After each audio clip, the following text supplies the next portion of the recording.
Welcome to Little Victories, the self-help comedy podcast that proves success isn't about perfection, it's about progress.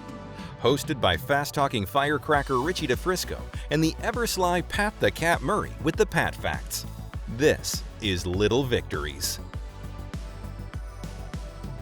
And welcome back to Little Victories podcast. This is episode 10. Episode 10. Today, an amazing guest that it was very difficult to get a hold of. We are grateful to have this gentleman here. This is the director of Yonkers Arts. He holds a substantial position within Westchester community. He is very successful. He does a lot for Westchester, for Yonkers, for artists. He is an artist through and through. And before I go on my typical tangent, I would like to immediately introduce our guest of honor, Mr. Evan Bishop. Evan, Thank you, gentlemen, for having me. I appreciate it. thanks Evan. for coming on. Wow. Little victories. So I like to share what my little victory is on a daily basis. Doing dishes in the morning. Why is that? There's a zen to it. No one else is up but me, but it's starting my day off cleaning the kitchen sink. Is that the truth, or That is absolutely the truth. It's it's- little victories. When I finish, it's the small victory. If I do nothing else, sink is clean. so it has nothing to do with your wife will yell at you? Oh, that's another story. But no, I think she understands. But it's my time. I'm a Pisces, so the water element, quiet time, cleaning it. When the kitchen is clean, I'm good. So I'm not. I am clean. Little disorganized, especially because that's my brain. I met you. Well, you cleaned up for this episode. I appreciate that. Really I good. look sharp. I specifically made sure I look sharp. This is a rental, by the way. So I met you recently at Yoho. So Yoho, what's the acronym for Yoho? I have no idea. It's Yonkers art community located in the Carpet Mills Arts District, kind of Nepperhan Valley. I love it. It's called the Nepperhan Valley. Yeah, well, one of my best friends in the entire world is referenced literally on every episode. So we'll eventually get Michael Cuomo on here. No doubt. Thank you, Mike. Appreciate you. I call him Jesus. But yeah, I met, so he said open studios. I always go every time I have chance to support. Yes. And I've been going to the Yoho forever. And, I go there, and this was the first time, and I've been going there for years. This is the first time I've been there, and I couldn't get into the property. And when I got into the property, to walk in, park in the street, and there are man lifts surrounding the inside of the property. And I have not seen that before. And there are legit artists, and this is no disrespect to any previous artists, but this is different because this is now a thing where there's direction, there's some type of funding being finally pushed through, and all of the resources are now finally being pulled to get the job done. Yes. And these artists that you pulled were from, literally, you had one guy from London. You had a girl from Brooklyn, Surface of Beauty. You had these amazing artists doing these murals from, these are dramatic sized walls. These aren't like small living rooms. So this is like they're doing their work. Yeah. These are big murals. The work was phenomenal. For anybody that wants to check this out, go to, I think, your account. You can see some of this work, and then we can reference some of the artists after this. And you're responsible for this. I played my part in it. It's something that Yonkers Arts as an organization has talked about, so it's not like it just popped up overnight. Between the funding, the resources, and the determination to go past just things on paper, we got it done. So it's the mural festival at Carpet Mills Arts District. And the people who played the most important part were the building owners, because they gave us the blessing to paint stucco and cinder block. Can't paint any red bricks because it is a historic district, and you got to respect that. And we just had an opportunity, and we put out a call for artists. We vetted them. So it was more than just the 13 that we had, but we were very pleased at the execution, the vision, the creativity, and the teamwork. I had a great time because as a muralist myself, I'm used to being on the ladder, but I felt great about giving people ladders and making sure people had water and making sure everybody was good and giving artists a space with support to do their thing. And it was a beautiful weekend, and even afterwards, they were still tightening it up to make sure it was done right. I have to be careful how I ask this, but I want to know. Please. So basically, when I get there and I see Mike, and I talk to everybody. Literally, from the time I got in the parking lot, I talked to 50 people before I even walk inside. I talked to everybody. And I had met you too. And then minutes after, I see Mike, and we're talking, and, oh, you spoke to Evan, you spoke to, I said, yeah. He said, oh, that's the guy you need to know. That's the guy you need to know. And he said, Richie, that guy has done more for Yonkers Arts in 1 year than's ever been done before. And that really had an effect on me. And so I'm like, okay, so this person is substantial. And he didn't necessarily have to say that, although it emphasized it. But I saw it when I walked in, because I'm not used to seeing that. Especially, Bronx, Yonkers, we're kind of connected, and it's the same kind of like, we have, listen, graffiti in the Bronx, and I've referenced it a ton of times. You go through random blocks in the hood, and the murals there are substantial. Like, people come from all over just to see the artwork. That's something I'm very proud about this borough. Shout out to Tat's crew and all these guys. Valerie, her film was just released. We saw that. Larko Land, shout out to you. I don't want you to throw necessarily people under the bus. You don't have to talk bad about anybody, but I need to know. I want to know the difficulties, and you don't have to disclose the information you don't want to. I want to know why now. After all this time, Yonkers, you come along, and now you're getting shit done. It's not me. It's timing. It's the optics of the city, with it now having the brand of the Hudson, Hollywood on the Hudson, and the investments that are being made. Myself and Katori, my soulmate, we came on the scene about 10 years ago, and we knew that, or better yet, let me say, she knew that Yonkers was prime for us. I wasn't hearing it. I didn't want too much to do with Yonkers. I was in the city, immersed in, at that time I was doing body art and murals and doing, freelance work, and I was satisfied, but she said Yonkers, and I was like, Yonkers? And she was like, yes, Yonkers. So had to humbly follow her lead, and we haven't looked back. Still do work in the city, but our investment, love, and commitment and services to Westchester and Yonkers for sure. That's awesome, because I did want to ask you kind of about the timeline of the position you hold now, right? So Richie, right, we introduced you as the executive director of Yonkers Arts. Obviously, right, you're a very talented artist, professional pursuer in your own right. For sure. The event that Richie was referencing to in regard to, because I saw like public information, you started at 2018 at Yonkers Arts as the director? No, I was I was a board member. Katori and I came on to the board of Yonkers Arts in 2018, because we realized that, and I'll say that to any artist. In fact, I said it to a young artist that I was speaking to yesterday. Get involved. Politics is one thing, but art organizations need not just qualified people to do the accounting, to do the administrative work. You need artists in there to really be a spokesperson for, other artists, or at least guide them into creating good programs and decisions.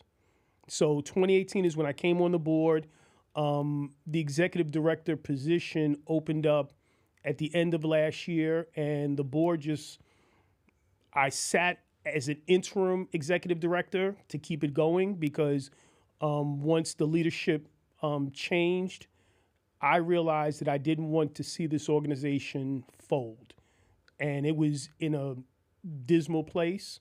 And we just, they saw the value of what I've brought into the community, Katori and I, and they took a chance. And the teamwork. So it's not Evan.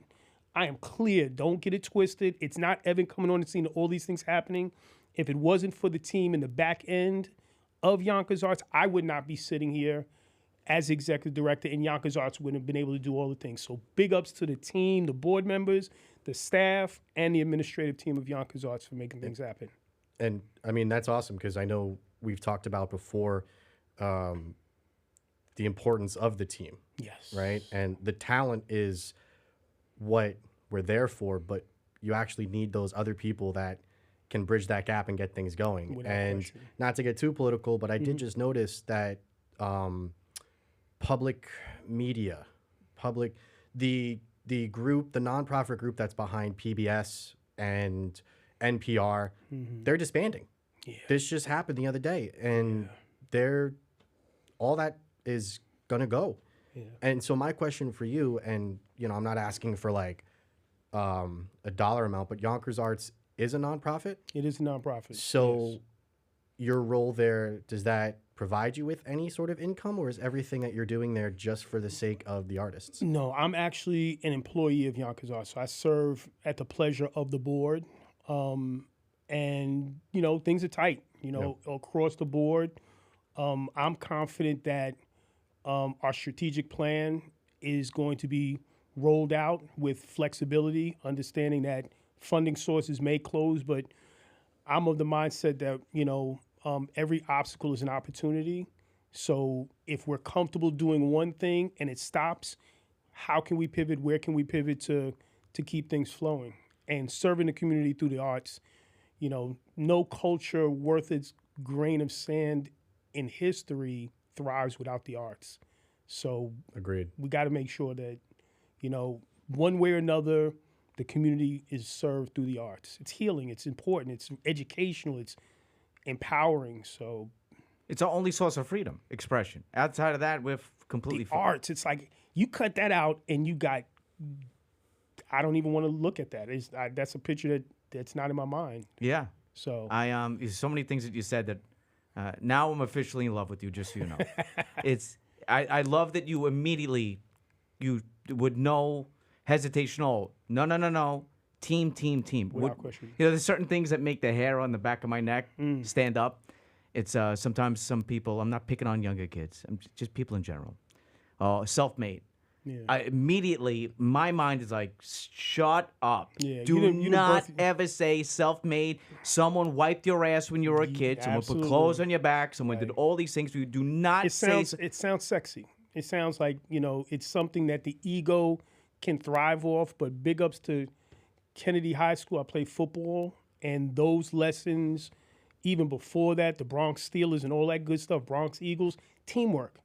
It's like if that lineman does not shift and block that person, quarterback's done. Running backs go nowhere. So team has always shown me the value of playing my part. Yeah, and the thing, too, is when it's your time to speak because you've made these accomplishments, start fucking thanking people. Yeah. Right off the bat. Yes. Start thanking people because you sound like an idiot, basically, when you're just, me, I. Yeah. No. It's like a slap in the face to everybody that helped you get, at some point, someone helped you do something, even if it was minor. Those little minor things along the way helped you get to the next step. You might not, it's just a struggle for me to understand that selfishness, to not be able to, arts in general, like to create what you created at that one specific event I went to, that was a lot of work. Team, behind the scenes. I mean, it's just amazing. I've never sat in a position in this way, never wanted to, but I've been called to do it now. So it's not like it was on my wish list, but I understand that the team around me is a lot smarter than I am, so they can help guide me into spaces, into doing the things necessary for us to win. And that's been my hashtag for a minute, Yonkers wins. Like, anytime we can build a bridge, anytime we can partner, anytime we can execute a project or event, Yonkers wins. And it's funny because it's a lot of things that streamline through all of these episodes. It's really the meat and potatoes. Doesn't matter the genre. It's about, I've noticed too, we would stick a movie, etc. Shout out to Sharice. Yeah, I saw that one. That was good. Amazing. Thank you so much for that. But it's community. Yeah. And I mean, speaking about Michael Cuomo, he's the first artist I met when I was in Yonkers. We came on the scene, and Katori and I, we wrote so quick story. In order for us to come into Yonkers, she wanted us to come to Yonkers. I was kind of kicking and screaming because I didn't want to come into Yonkers trying to sell art. I didn't want to present myself like that to the community. So we wrote a grant for the first time, and we got a grant through Arts Westchester. And long story short, I need to find a organization to support us, in order for the grant to go through. And I met Michael probably in 2015 at the Riverfest, Yonkers Riverfest, and he directed us to Blue Door. Blue Door accepted us. Long story short, Katori's still on the board of Blue Door. Michael is still part of my inner circle, so it's great things. So community. So he accepted me into that space. There was no competition. He could have just, ignored me, but he guided me into a key place to help me to shine. And we've been kind of doing the same for each other. Aside from that, is he the strangest artist you've ever met? He's my favorite artist. You don't see him strange at all, huh? That I think strange is not being authentic. When people are kind of, when they're doing things beyond the need, that's strange. He's authentic. But he walks around with a space helmet. He calls himself Soltron. Exactly. What does that mean? Exactly. So let him flow with that. What's funny, unrestricted. He's a free spirit. I'm one of his biggest fans, and he knows that I love him to death. But I like to. What it is when I really love somebody, I want to drive them crazy and bother them. And the people that kept me around for this long understand that. They understand my real character. Some people get offended. Oh, they don't understand me. So it's a filter process. That's how I keep the energy I don't want away from me. I just gave away my secret now. Yeah, he is. What I like about him the most is he doesn't care. In terms of he doesn't care what you think. He's so elevated. He could, and the value he's added to my life to get me help to the point I am now of not giving up. I think the biggest thing, and I want to reference this, and I want to get to struggles now. Yes, is that this has not been easy for you, and this has definitely not been easy for me. Everything in Pat's life has come easy so far. So oh yeah, absolutely. So he's out of this. I'm the poster boy for he's silver spoon. Privilege. Pat, privileged, super privileged. Watch the first episode. You'll hear some stuff. I've been getting my ass kicked for 15 years when I said, and I left my regular Con Edison job, and I said, I want to be an artist. I cashed out everything, spent $100,000 a year and a half. And I don't regret it. And I understood I was signing up for struggle. And I would never look back. I don't care how much money would be in my 401k. I don't care. I would never look back of the blessings I had. But it has not been easy. And there's no way possible that this has been an easy journey for you, that all of a sudden now you're the director of Yonkers Arts. No. What were the biggest hardships you have had to deal with? It's a good question. I would say I was the biggest struggle. Just that level of authenticity, that inner calling to do something, but going into a lane that's pleasing other people. Came a time, 2012 is when I kind of unplugged from what other people expected of me and literally just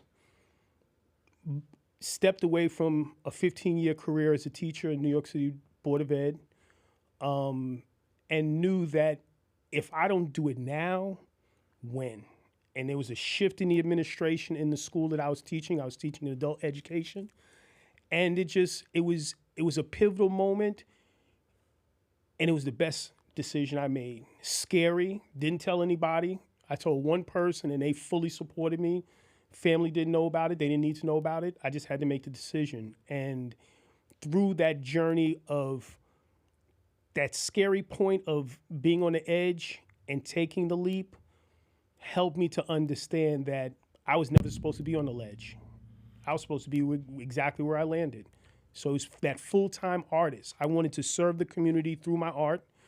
I didn't want to work for a corporation artistically. I didn't want to work for a design house or design company. I wanted to use my skill sets to serve small businesses. And I just found one opportunity after the next through service to really open up opportunities and doors for me.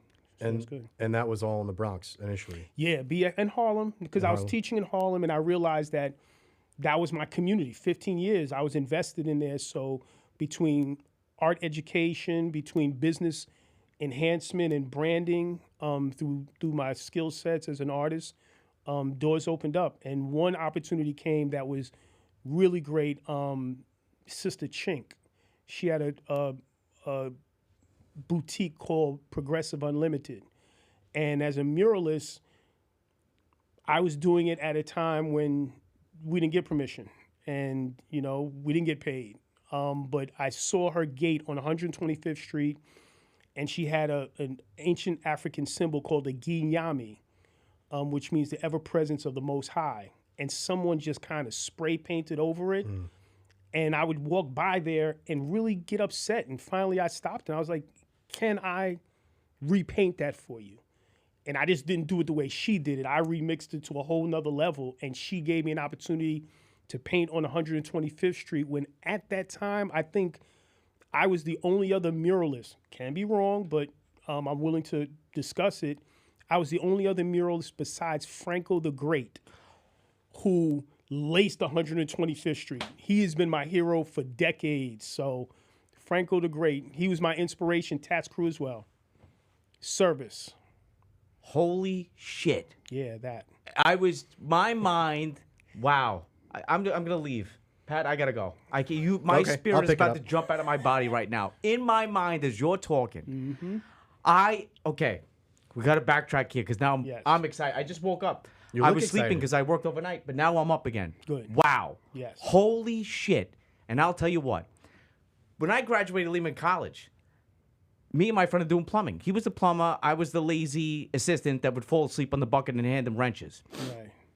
We go to an apartment in Harlem. It's not a big apartment, but Scenic? I was like walking into a portal, a Michael Cuomo portal.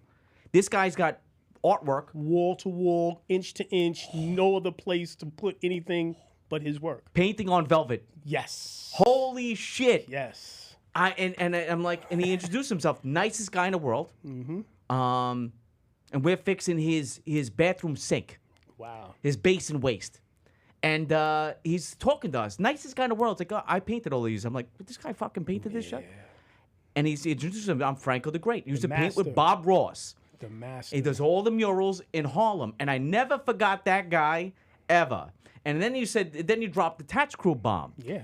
Part of the reason why I didn't lose it, I found it. Good. What is it? Because I've been inspired and on reference to tremendous all the episodes of graffiti really got me to always want to be an artist, and I've been inspired by Tats Crew, Bio, Nicer, all of these guys. BG 183. BG 183, Sure.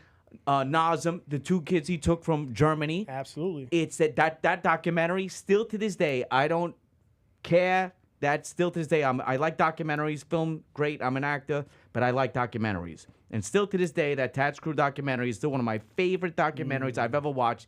That film and that work has inspired me to always want to be an artist.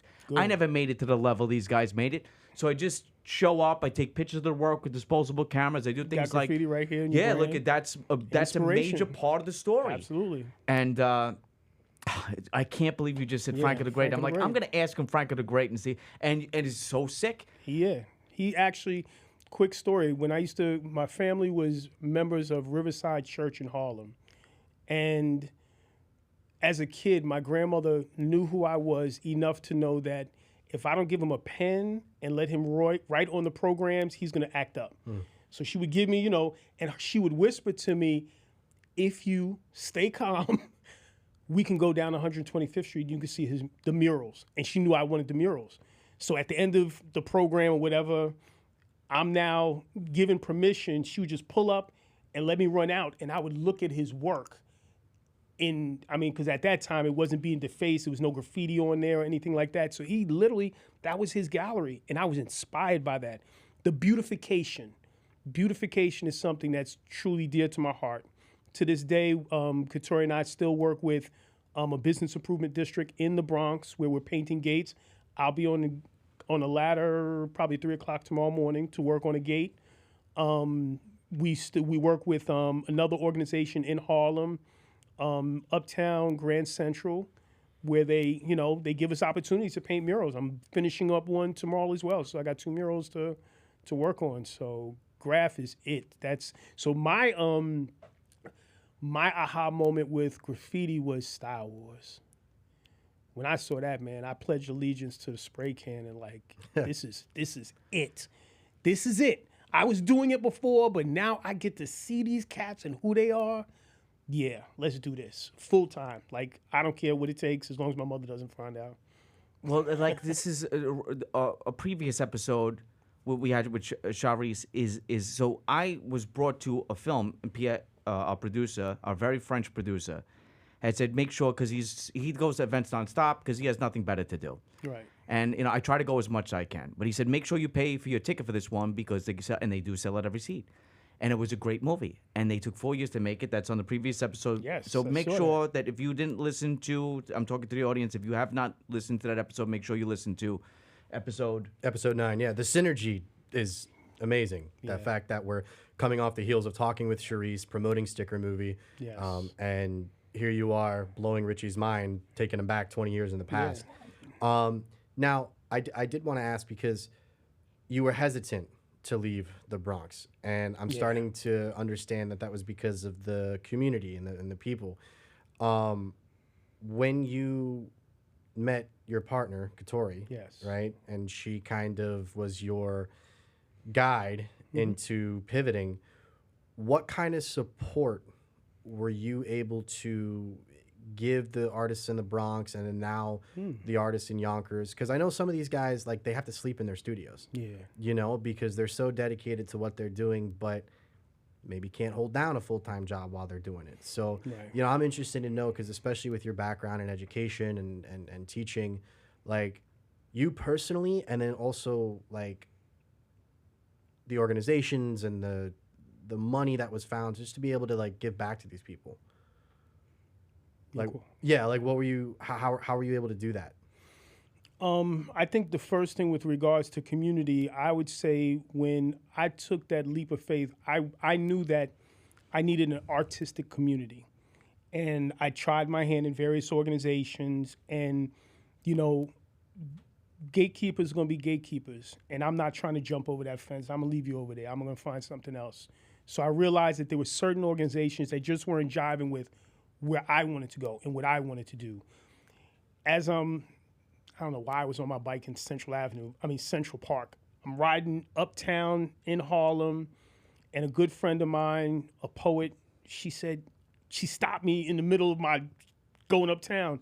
She was like, "Come in, check this place out." And it was a pop-up, and met this young brother who his energy was right. What he was doing was uninhibited. It wasn't being done. And I met the gentleman, Rob Ayala. And he has the organization was called Fantasy and Color. And what he was doing was he was creating pop-up opportunities for artists. No gatekeeper. You got art, we got a wall. Join us. And it wasn't so much I needed his approval. I wanted to ride with him just because he was free. He wasn't a gatekeeper. He wasn't a hoity-toity museum or studio that needed to see a CV. He was like, you got art, join us. And the community that he created, I realized that that's what I want to be a part of. I want to be a part of a community that's uninhibited. Like, there's no competition. And at the same time, Katori and I was doing body art, and we found another community down in Lower East Side, Xavier El Mundo. And he was doing something at the Delancey, where they were doing an art party every Tuesday. And that was revolutionary. That was like, someone's like, yo, you got to go. And I went there once, not to paint, but I saw wall-to-wall artists, side by side, easel to easel, painting a theme. So the theme could be, let's say, Marvel heroes. And no one's judging. There's no competition. They're just painting and celebrating with music and good vibes. And what it did, it cracked the code. It was like what I was taught in traditional school, and I got a degree in art. That's important, but this is how I'm gonna live, is the community. So these two communities, one in Lower East Side and one in the Bronx, just made me realize that I belong, I can contribute, and I can learn. And those things were the formulas for me to run. So going back to your question about coming to Yonkers, we were coming off of that wave.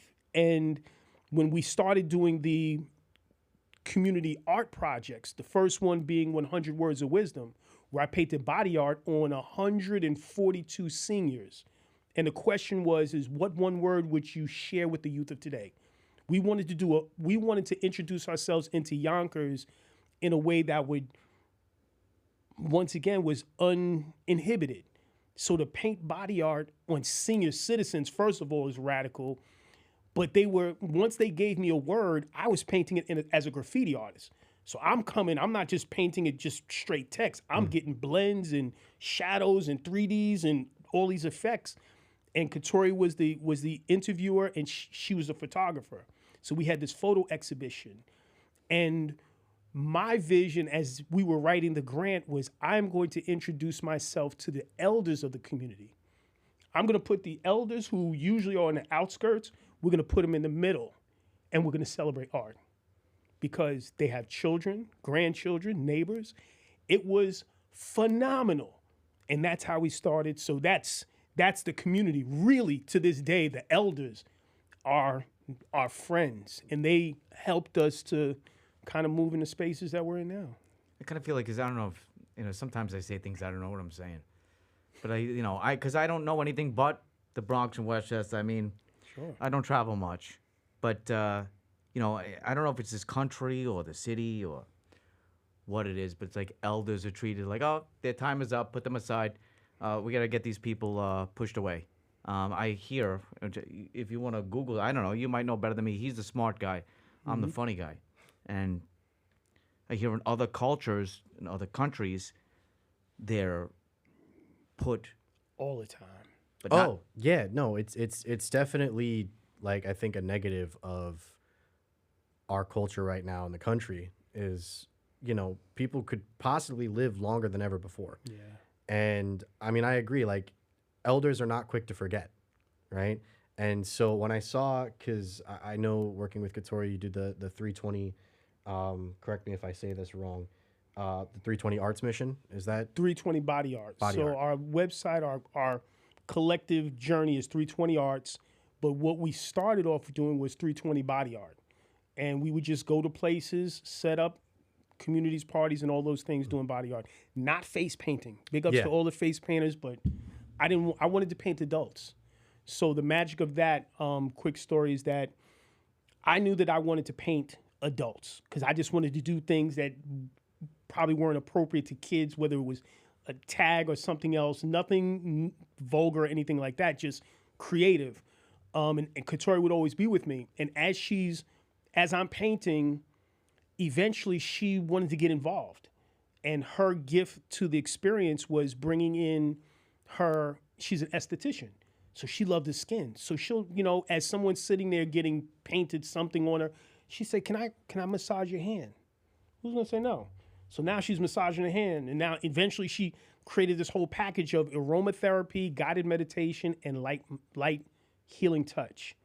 And that we became the Paint and Pamper professionals. So right. And then you build your own brand. Concept. Yeah. And your brand too. That's something that, you can, because in the real world, right? We all have to live in reality. We need money to survive. For sure. Right? So even if you have to at some point put on that business cap, and I'm sure you have to as the executive director of a major arts association, that you have to have that conversation of like, okay, we need money. Yeah. Right? We want to do the art, but we need money. And to be able to brand yourself in that way, especially with the elders, I think that's awesome.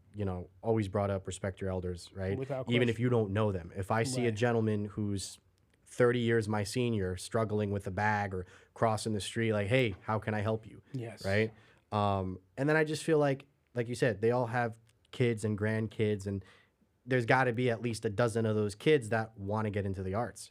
And so now you have them coming to you instead of you like just canvassing and trying to find people. Right, shooing them off. They're the gold of the community. So we made a good investment in celebrating the elders through that. And I understand that even the youth. So going back to what I do in the organization, we are excited about the program that we have in Yonkers Arts. A lot of it based on the youth, to bring them in, make them feel comfortable in this space. Because remember, when I was in the 80s, a gallery was like the gatekeepers didn't make me feel welcome. So it wasn't that I didn't belong in there. It was the gatekeepers who didn't welcome me in. So I'm gonna take my work in the streets and do it without your permission and bigger and all that other stuff. So when young people come into the gallery, into the space, Yonkers Arts on 216 Lake Avenue in the Yonkers, I want them to feel comfortable. I want them to feel like it's theirs. And we're so proud. I mean, one of the things that we did this year, radical, was that there is a space in the gallery that's designated to Yonkers public school students, which means that if our exhibition is dealing with tomatoes, we have professional artists submitting work, but we have a section for young artists to do their work as well. We're not looking at the CV. We're not looking at what their grade point average is. It's work. And if the work is relevant, incredible, and approved by the team, their work gets put up. So now these young people, which I never had an opportunity, they can be part of a professional exhibition without this, this long list of accomplishments. I kind of lived a double life. I referenced it in a ton of episodes.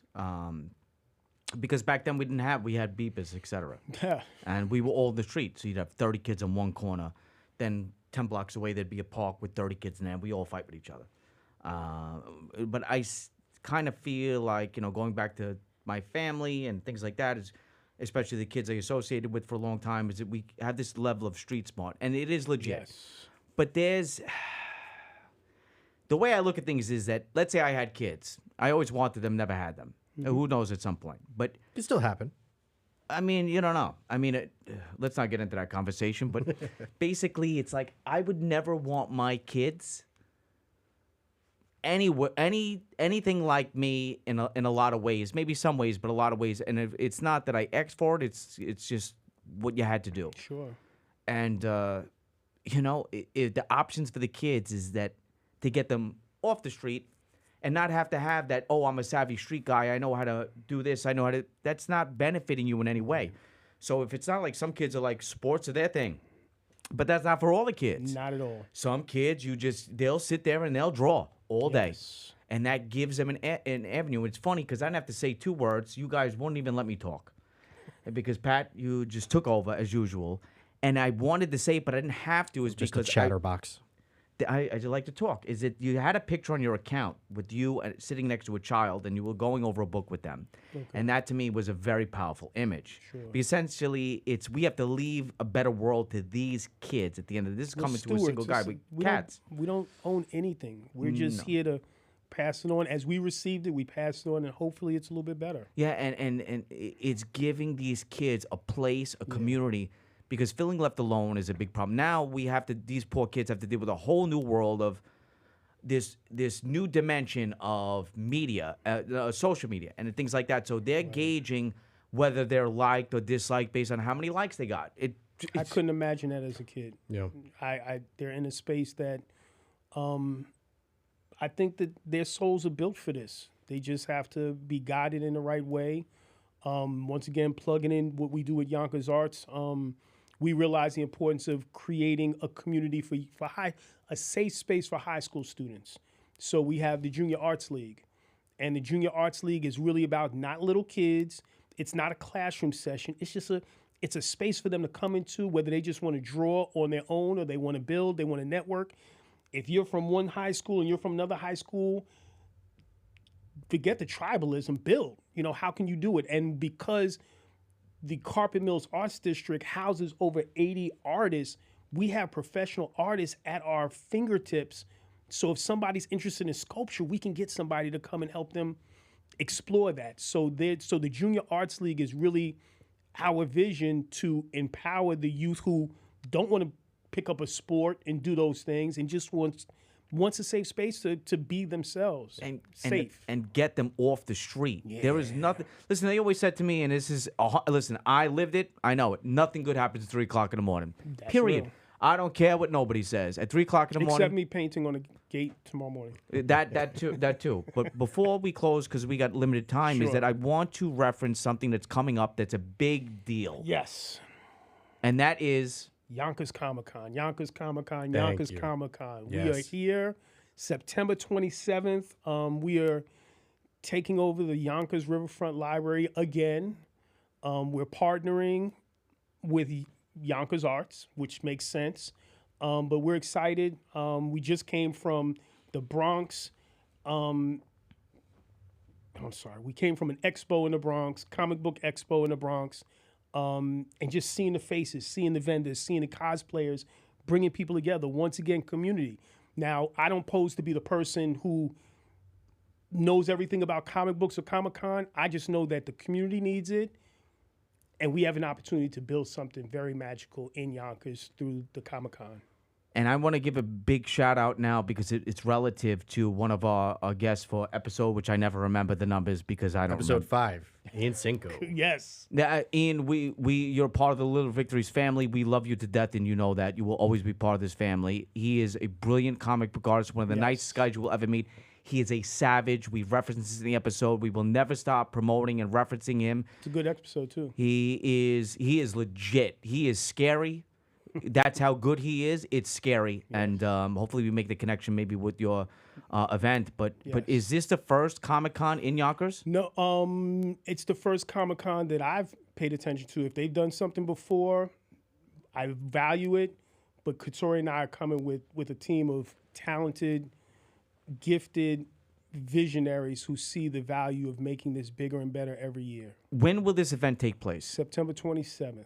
One day, we're not doing 2 days yet, but we're gracious that the Yonkers Riverfront Library sees the value of bringing the community together. It's free.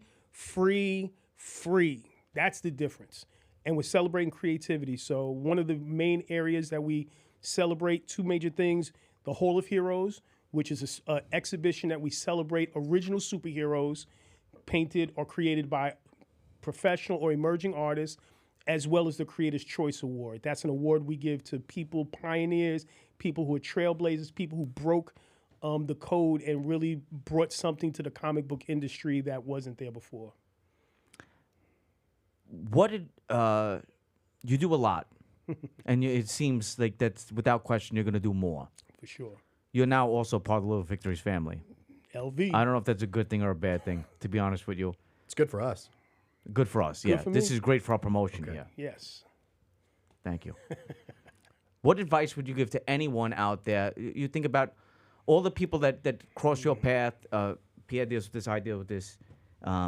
People that always come to me because I'm always making things. It's something that happened over the course of 15 years. Where people, oh, what do you have a podcast, or what do I do about this? Or you take pictures. People constantly hit me up about camera questions, etc. But just in general, I love giving advice. I hate giving it when it falls on deaf ears. Right. Get it done. Make the mistakes. Do not be afraid. Fear is a bitch. And the lesson that I learned, I probably said this on the episode, Pierre's going to complain that I repeat myself, is get comfortable being uncomfortable. Yeah. Coming to Yonkers was uncomfortable. I was comfortable in the city. Know every train system, every line. I know how to get there blindly.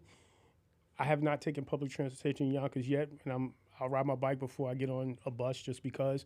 But I would say to anybody, I think you hit it. Make the mistakes. Find a community. Find mentorship, because that's key. We need somebody who's been 5 steps ahead of us can give us something, and we can give them something. It could be a mutual building, but make the mistakes. Make the mistakes, because that's your mentor. That's where the teaching comes to better you to your true north. And I know that art is my true north, so I'm not turning any other way besides forward. It's funny. If I can just Please. chime in here, my friend. I did just want to thank you personally for taking that initiative.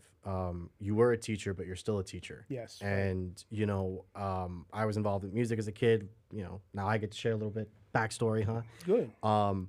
Those out of school opportunities, right? Because public school system, they're trying, but we're losing the arts faster than ever before. Without question. Being able to provide that space, and then you hit the nail on the head, mentorship, accessibility, and confidence. You're giving these kids the ability to say, my artwork is displayed in a gallery.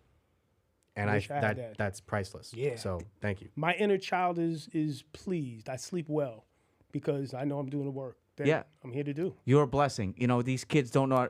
They shouldn't need to know how to break down a pound. They need to know how to create something that affects other people's lives, because after them is the next group. Be of service. Be of service. How can you serve someone? Doors open up. I can't thank you enough. You're amazing. Thank you. Thank you, gentlemen, for having me. I appreciate Absolutely. this opportunity. And big ups to Mike for being a connect in all ways. Thank you, Mike, brother. we love you. I know I make fun of you, but just he's used to it anyway. You're now my best friend. Thank you. Pat, you were okay today. I tried. Dynamite. He's okay. I want to especially thank LMC Media. I don't do that enough. You guys are fantastic. Beautiful Really. studio. Beautiful studio. We're indebted to you guys. We Yes. really appreciate you guys. You guys have done a lot for us. I hate to thank our producer because he doesn't do that much. Big ups to Pierre. Pierre Guillet, people like him. I don't know why. Film producer. He's done so much for the Bronx. He's got a screening series that we'll reference in future episodes that he's done a phenomenal job with. He's done the same work you've done. I hate saying nice things, but it is what it is. Yes. Again, thank you for having you. And I can't thank you enough. So I'm looking forward to Comic-Con, and we'll see you there in September. YonkersComicCon.com, Yonkers Comic Con on Instagram.